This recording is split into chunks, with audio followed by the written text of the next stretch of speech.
Das hier ist die vielseitigste Lumix-Kamera aller Zeiten. Und ja, sie löst die S5 II als unsere Lieblings-Panasonic ab. Wir zeigen dir heute, was uns an der neuen S1R Mark II so begeistert und warum. Viel Spaß!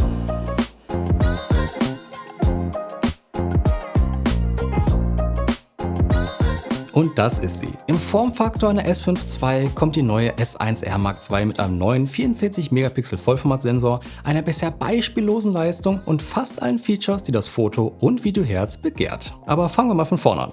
Buchstäblich. Denn Panasonic bleibt sich treu und setzt auch bei der S1R Mark II wie immer auf eine extrem robuste Bauweise. Das Aluminium-Druckgussgehäuse ist gegen Staub, Spritzwasser und jetzt auch gegen Frost geschützt. Perfekt für alle, die unter den schwierigsten Bedingungen fotografieren und filmen möchten. Optisch erinnert die Kamera sehr stark an die S5 II und S5 IIX. Und tatsächlich hat Panasonic hier auch sehr viel übernommen. Der Body ist fast genauso groß wie der S5 II, nur etwas tiefer ist er geworden. Außerdem gibt es in Sachen Bedienung einige Unterschiede, zu denen wir aber gleich noch kommen. Verglichen mit der alten S1R hat Panasonic die Abmaße deutlich geschrumpft.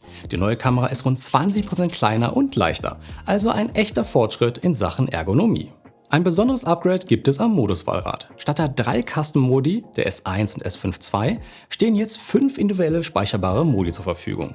Damit lässt sich die Kamera noch flexibler an verschiedene Einsatzbereiche anpassen. Für noch mehr Kontrolle gibt es einen Foto-Videoschalter, der separate Einstellungen für beide Modi ermöglicht, sowie einen Lockhebel, mit der sich alle Tasten sperren lassen. Ideal, um ungewollte Änderungen während eines Shootings zu verhindern. Beim Sucher setzt Panasonic auf einen hochauflösenden 5,76 Megapixel OLED EWF, der ein scharfes und kontrastreiches Bild liefert. Dazu kommt ein vollbewegliches Klapp- und Schwenkdisplay mit 1,84 Millionen Bildpunkten. Ein Mechanismus, den wir bereits von der GH7 kennen und deutlich besser finden, da er in allen Situationen einen guten Blickwinkel auf das Display ermöglicht. Für alle, die längere Shootings planen, gibt es den optionalen Batteriegriff DMW BG2, der nicht nur die Akkulaufzeit verdoppelt, sondern auch für eine noch bessere Ergonomie sorgt. Der Akku selbst stammt aus der S5 II, was praktisch ist für alle, die bereits Zubehör aus dieser Serie besitzen. Aber schauen wir uns mal an, was in dem Gehäuse steckt. Panasonic verbaut hier einen brandneuen 44,3 Megapixel Vollformatsensor, der ohne Tiefpassfilter auskommt und für ein besonders natürliches Rendering sowie eine exzellente Farbwiedergabe sorgt. Dank des breiten Dynamikumfangs von bis zu 14 Stufen sind Details in Lichtern und Schatten sichtbar. Worüber wir uns hier noch freuen, ist die Funktion, den Carbonverschluss beispielsweise beim Objektivwechsel zum Schutz des Sensors vor Staub und Dreck dauerhaft zu schließen.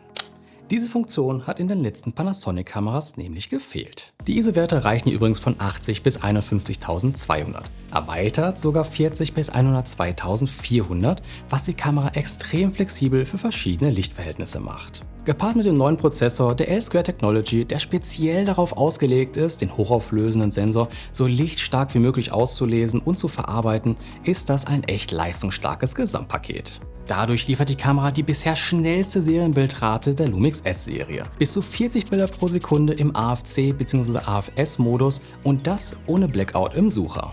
Der Puffer fasst im RAW mehr als 70 Bilder in Serie, im JPEG sogar über 80. Eine weitere spannende Funktion ist an der Stelle der Pre-Burst-Modus.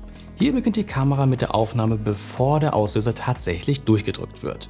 Dabei kann der Nutzer zwischen 0,5, 1 oder 1,5 Sekunden Pre-Burst-Einstellungen wählen. Perfekt für Momente mit unerwarteten Bewegungen. Beim Thema Serienbildgeschwindigkeiten möchten wir aber noch einmal das Thema RAWs aufgreifen. Auch wenn die Kamera 14-Bit RAWs abspeichern kann, geht das bei Serienbildaufnahmen nur in ausgewählten Geschwindigkeiten und Modi. Im elektronischen Verschluss sind nur 12-Bit RAWs möglich, man muss hierfür also den mechanischen oder den kombinierten Shutter im High- bzw. High-Plus-Modus nutzen. Kommen wir aber mal zum Thema Video. Die neue S1R Mark II hebt sich vor allem durch ihre beeindruckenden Videofunktionen ab. Zum ersten Mal ermöglicht Panasonic 8K-Aufnahmen in 17:9 und 16:9 mit 14 Blendenstufen Dynamikumfang bei 30p in 10-Bit Vlog. Noch spannender, ein zukünftiges Firmware-Update, das voraussichtlich noch dieses Jahr kostenlos verfügbar ist, wird 8K-Aufnahmen in OpenGate ermöglichen. Aufnahmen in 6K OpenGate bei 30p sind aber jetzt schon möglich. Das ist eines der Feature, die Panasonic sehr zuverlässig in die meisten neuen Kameras integriert.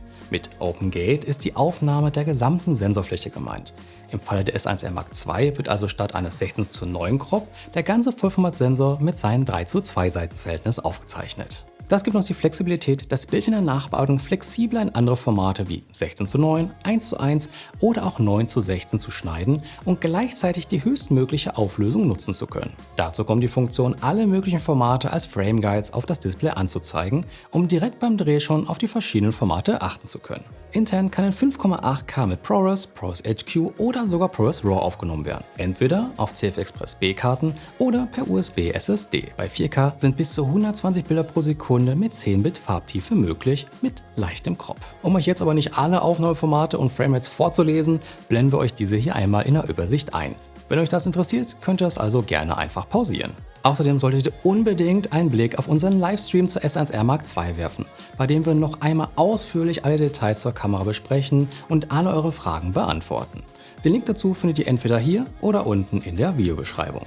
Bei der hohen Auflösung stellt man sich aber natürlich immer noch eine wichtige Frage. Wie schnell wird der Sensor da überhaupt ausgelesen? Die gute Nachricht ist hier ganz klar. Die Rolling Shutter Performance der S1R Mark II ist beeindruckend. Oftmals sogar besser als bei der S5 Mark II.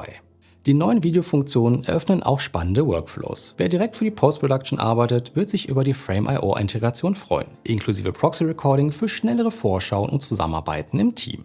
Zudem bietet die Kamera professionelle Funktionen wie False Color zur präzisen Belichtungsmessung und das Cine-like A2-Profil, das stark an Rec. 709 angelehnt ist. Aber auch der Body der Kamera ist für Video-Workflows ausgelegt. Alle Klappen der Kamera sind einzeln zu öffnen, sodass man gezielt auf die jeweiligen Anschlüsse zugreifen kann. Ein integrierter Lüfter sorgt für aktive Kühlung, selbst bei langen 8K-Aufnahmen. Für professionelle Setups gibt es nun vorne und hinten dimmbare und ausschaltbare Telelichter.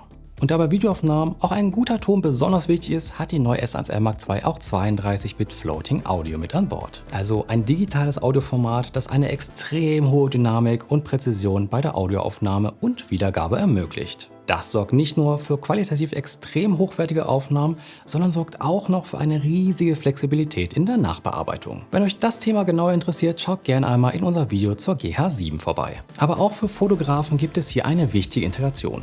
Dank der Capture One-Kompatibilität lässt sich die Kamera nämlich nahtlos auf professionelle Fotosets integrieren. Mit der Echtzeit-LUT-Unterstützung kann bereits bei der Aufnahme ein bestimmter Look angewendet werden. Sogar in Verbindung mit der Lumix Lab App. Mehr Informationen zu dieser App findet ihr in unserem Video zur S9, das ihr entweder hier, oben oder unten in der Videobeschreibung findet. Und wo wir schon einmal bei Apps sind, gibt es mit Lumix Flow noch eine weitere neue App mit einigen zusätzlichen Features, die dich von der Idee bis zum Schnitt begleiten. Sie ermöglicht die Kombination aus Skripterstellung, Storyboarding-Funktionen, Editing und Aufnahme, was besonders für Creator spannend ist. Über Lumix Flow kann man aber auch sein Smartphone oder Tablet über USB-C als externen Monitor an der Kamera verwenden. Was super ist, denn wir tragen alle schon ein gutes Display in der Hosentasche mit uns rum und das können wir uns so nun zunutze machen. Ein richtig großes Update hat bei der S1R Mark II aber der IBIS spendiert bekommen. Der integrierte Bildstabilisator schafft jetzt nämlich bis zu 8 Stufen in Kombination mit dem digitalen Active IS. Wir haben hier also ein State-of-the-Art Bildstabilsystem, das sowohl für Fotos als auch beim Film eine wichtige Funktion ist. Gerade bei der hohen Auflösung kann das in schwierigen Lichtverhältnissen für scharfe Bilder sorgen. Spannend ist ja aber, dass Panasonic einen extra Bildstabilisierungsmodus für anamorphe Objektive integriert hat, der sich etwas anders in den Randbereichen verhält, um das entzerrte Bild zu optimieren. Das geht allerdings nur im Videomodus, nicht beim Fotografieren. Klar, es verwenden echt wenig Nutzer Anamorph-Objektive zum Fotografieren, aber es gibt echt keinen Grund, dass es nicht dafür auch freizuschalten wäre. Das gilt übrigens auch für den D-Squeeze. Sowohl für Foto- als auch Videografen besonders wichtig ist der Autofokus. Das Autofokus-System basiert, wie auch bereits bei der S5 II, auf einem Phasenhybrid AF mit 779 Messpunkten. Unterstützt durch KI-basierte Motiverkennung sorgt es für eine zuverlässige und präzise Fokussierung. Auch die Motiverkennung ist auf dem aktuellsten Stand der Technik und erkennt von Personen bis hin zu Flugzeugen alles, was wir uns hier wünschen. Auch Motorräder sind als Motiverkennung mit dabei. Und wie bei Autos, Zügen oder Flugzeugen kann hier auch zwischen dem Gesamtmotiv oder nur dem Helm bzw. der Front unterschieden werden. Was der S1R Mark II hier zur Autofokus-Perfektion noch fehlt, ist der automatische Wechsel zwischen Motivarten, wie wir es von Flaggschiffen von Canon oder Sony kennen.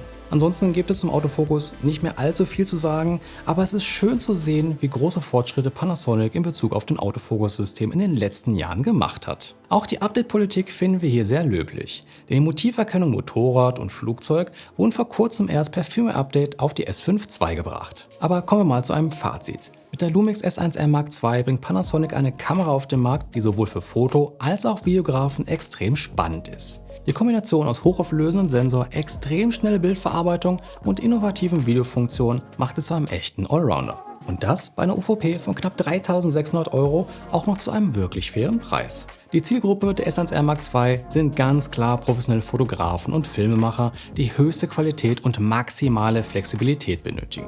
Dank ihrer robusten Bauweise, dem leistungsstarken Autofokus und der hohen Bildqualität ist sie perfekt für ambitionierte Kreative, die keine Kompromisse eingehen möchten. Auch Hybrid-Shooter, die sowohl fotografieren als auch filmen möchten, profitieren hier von der durchdachten Bedienung und den umfassenden Features der Kamera. Falls jetzt noch Fragen offen sind, stellt diese gerne einfach unten in den Kommentaren.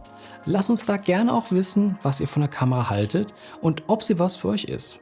Schaut wie gesagt auch gerne noch einmal in unserem ausführlichen Livestream zur Kamera vorbei, den Link findet ihr direkt hier. Ansonsten war es das von unserer Seite und wir sehen uns beim nächsten Mal wieder. Bis dahin.